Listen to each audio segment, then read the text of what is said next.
Just had to get into the opening intro on that record. Man, I love this. It is now time to play another Hot 100 extra going back to 1959. Fantastic record by Skip and Flip.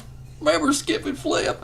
It was Fancy Nancy, another great song they did. Of course, probably their best known hit was Cherry Pie around 1960. Skip and Flip. Skip was Clyde Batten and Flip was Gary S. Paxton. They were students at the University of Arizona.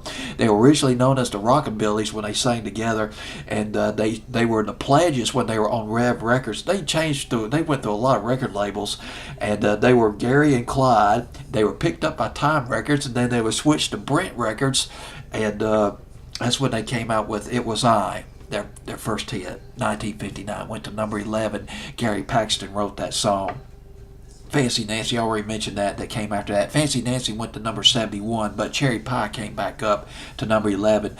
Gary Paxton was the Hollywood Argyles. That was pretty much it. Maybe him and maybe a couple other studio musicians and singers.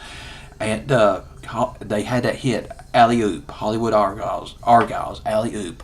Alley Oop was written by Dallas Frazier.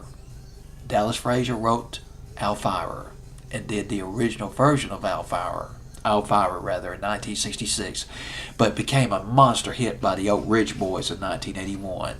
Just had to mention that. Skip and Flip, It Was I, from 1959.